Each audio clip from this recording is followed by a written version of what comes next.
Bismillahirrahmanirrahim.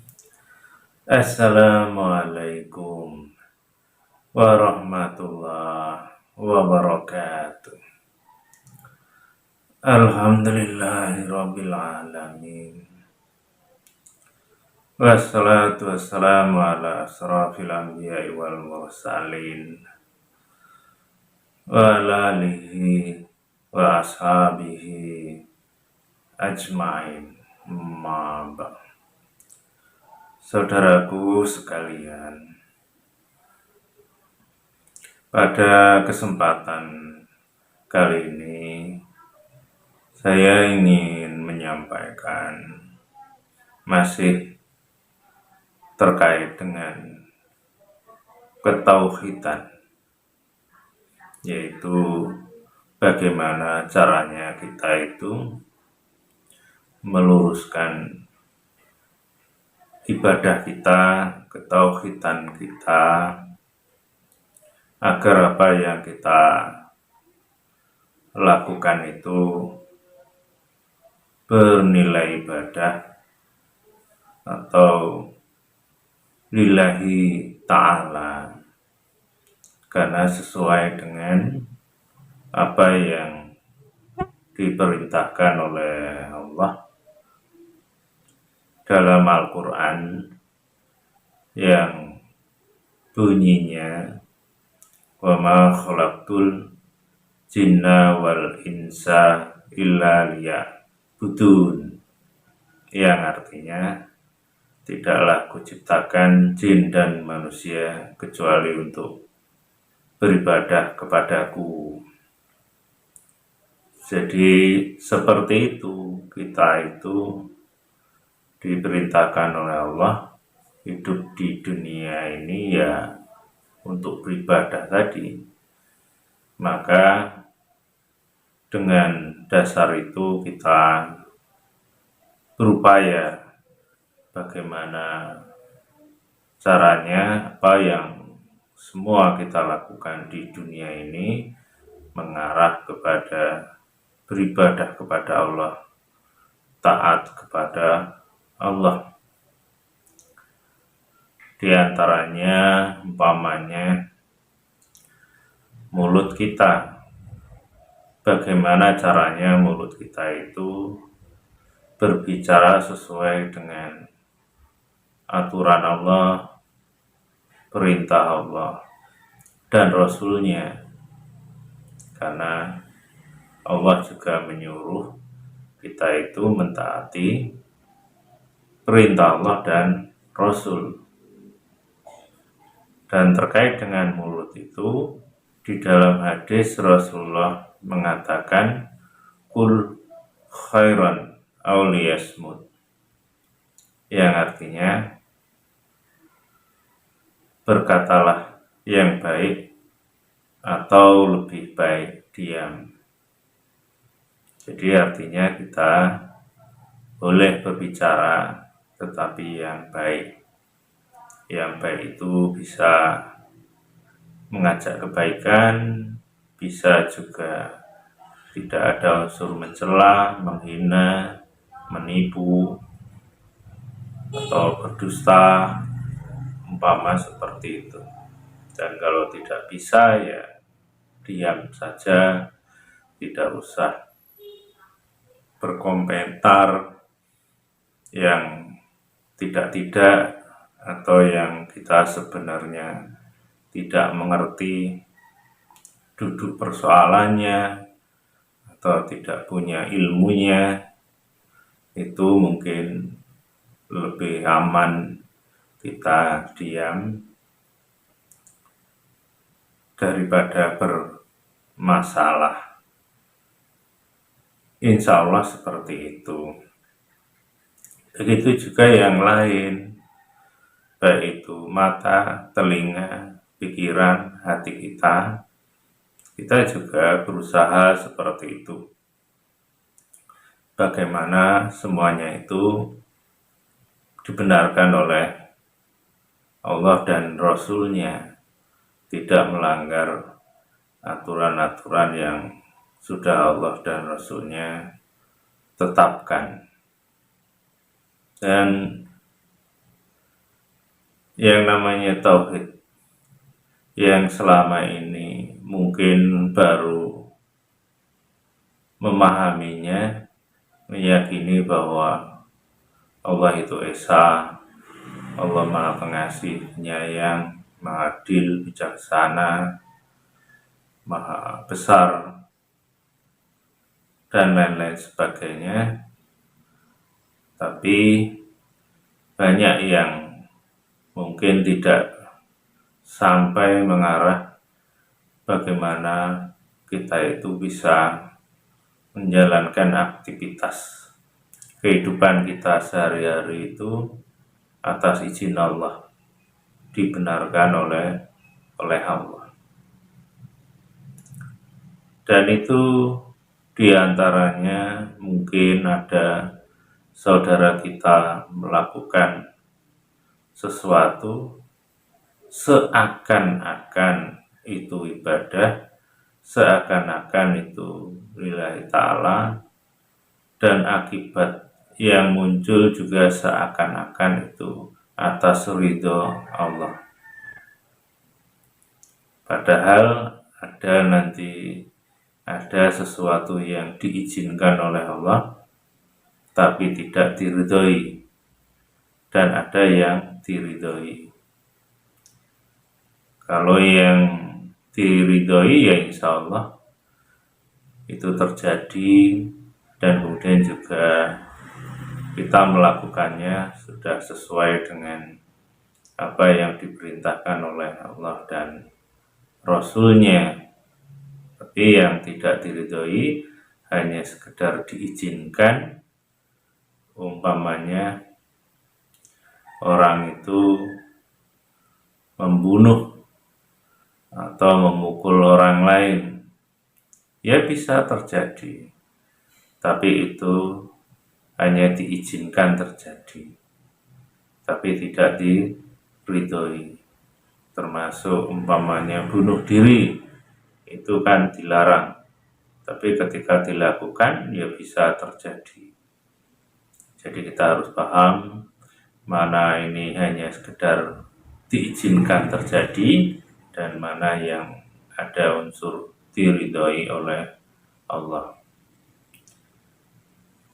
Dan kemudian yang biasa terjadi itu yang sepertinya itu ridho Allah, ada sebagian saudara kita mungkin melakukan sebuah amalan, atau orang yang lain mengatakan berlaku atau ritual, umpamanya ada puasa, tapi puasanya bukan puasa Ramadan, bukan puasa Senin dan Kamis, juga bukan puasanya Nabi Daud, tapi ada puasa yang di masyarakat kita mengenalnya puasa mutih, puasa ngerowot, ngeblem,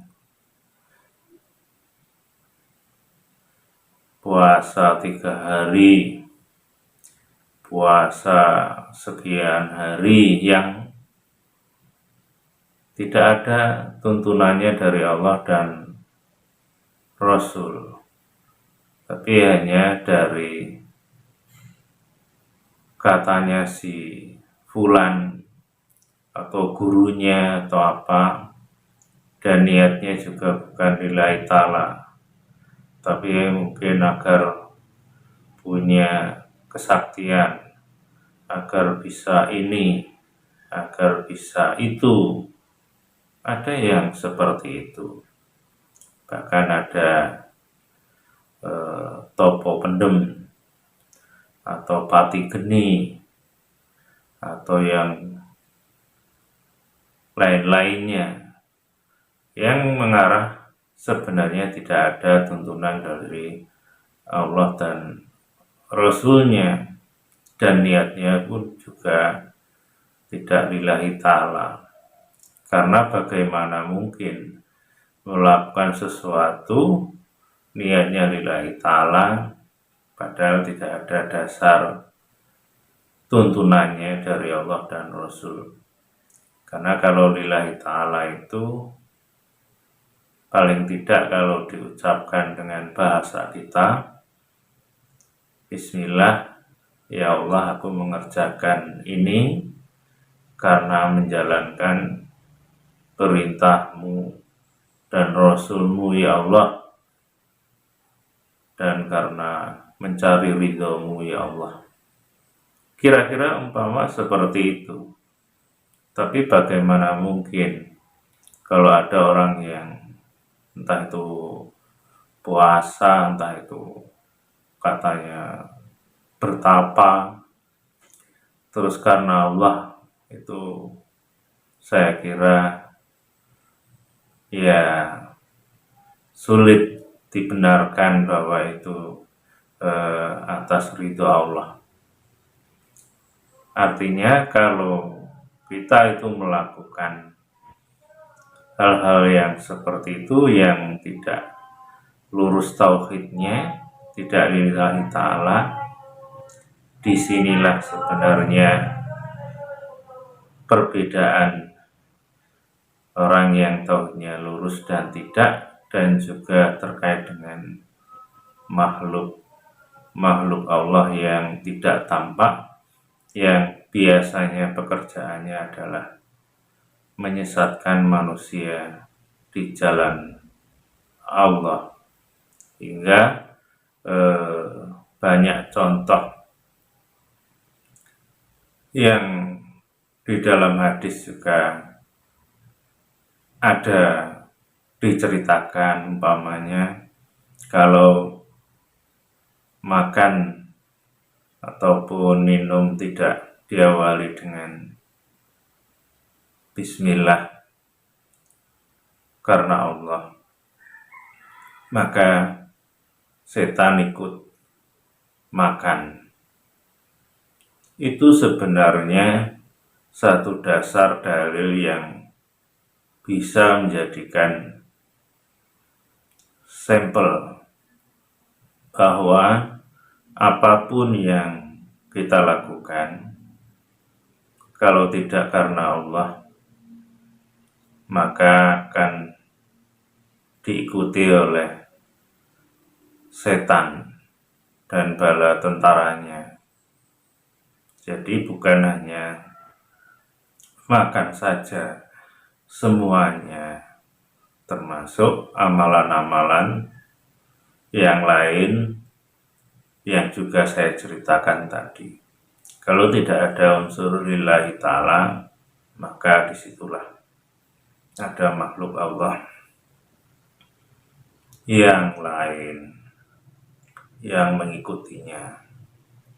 Maka tidak heran kalau orang-orang yang melakukan lelaku ritual yang aneh-aneh, dalam arti tidak ada tuntunan dari Allah dan Rasul, maka itu akan memunculkan sebuah kelebihan atau kekuatan yang tidak wajar, tidak umum bagi orang lainnya. Karena dengan amalan itu, maka banyak makhluk-makhluk yang membantunya, yang otomatis masuk ke dalam tubuhnya, sehingga kalau sudah penuh banyak, sehingga makhluk itu membantu juga bisa lewat pikiran seseorang, sehingga apa yang dipikirkan itu bisa terjadi karena dibantu oleh makhluk tersebut. Nah, ini yang harus kita ketahui. Tapi banyak orang yang karena tidak paham, sehingga orang yang melakukan seperti itu dianggap karomah atau kelebihan-kelebihan karena dia seorang wali umpamanya. Jadi kadang ukuran wali itu karena punya kelebihan bisa sholat di atas air atau udara atau di atas dahan ranting bisa menjadi 2-3 umpama seperti itu. Karena pernah saya punya guru bercerita bahwa guru beliau itu menghadiri suatu acara dan ternyata di tempat lain juga menghadiri, jadi bisa ada 2. Itu bagi orang awam kayak kita ini ya mungkin takjub, mungkin itu orang yang dianggap wali atau ilmunya tinggi, padahal ya bisa jadi karena dia punya amalan-amalan tertentu yang sebenarnya tidak ada unsur lillahi ta'ala.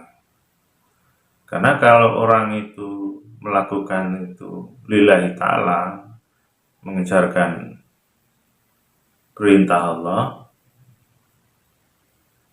seperti sholat, puasa, zakat, haji, dan itu setiap tahun dilakukan, tidak akan menjadikan orang itu punya kesaktian seperti itu.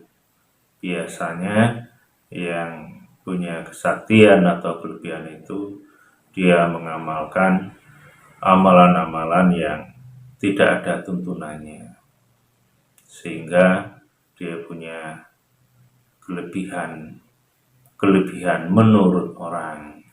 Nah, ini yang harus kita ketahui dan kita waspadai. Jangan kita merasa bangga atau takjub dengan kelebihan-kelebihan yang didapatkan oleh orang lain, ataupun mungkin ada di antara kita yang juga pernah melakukan dan memilikinya. Karena itu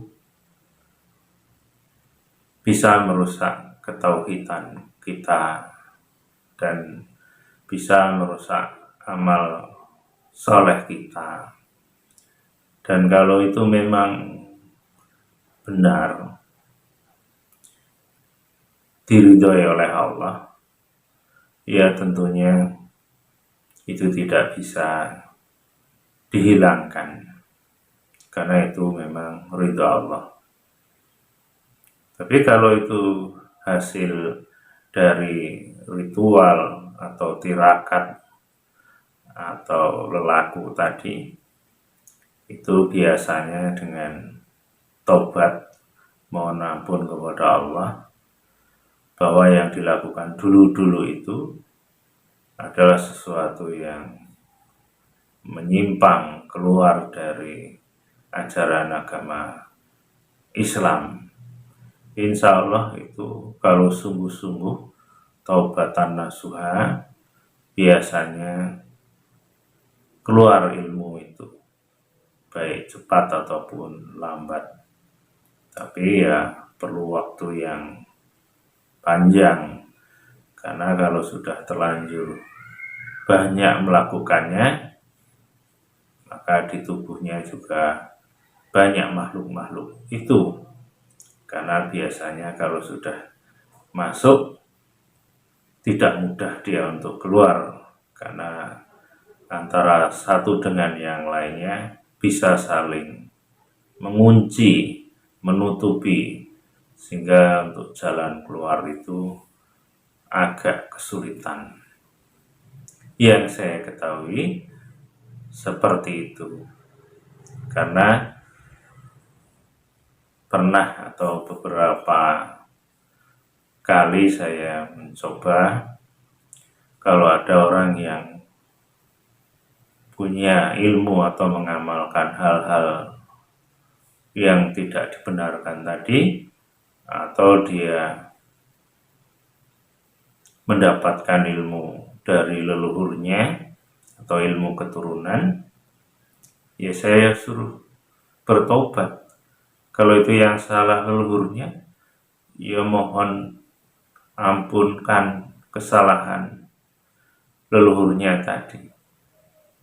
Dan setelah bertobat dengan sungguh-sungguh atau memohon ampunkan kesalahan leluhurnya tadi, ya alhamdulillah bereaksi mau keluar ilmu itu, dan dia tidak tahan di dalam tubuh orang tersebut, karena atas izin Allah, ridho Allah, kalau kita tobatnya benar dan lurus, bahwa kita tidak ridho ditempati makhluk-makhluk Allah bangsa jin tersebut, ya insya Allah dia akan keluar dan mencari jalan keluar kalau memang di tubuhnya sudah terlalu banyak.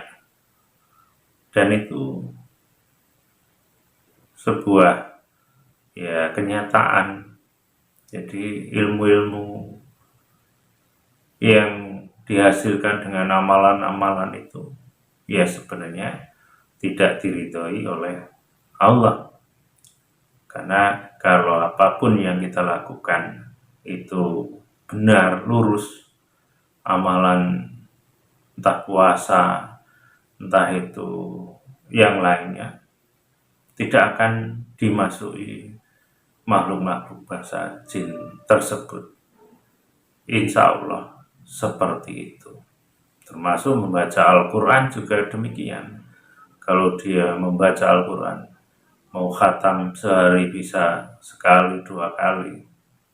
Kalau lillahi ta'ala, murni, insya Allah tidak ada yang masuk ke dalam tubuh, bahkan bisa sebaliknya.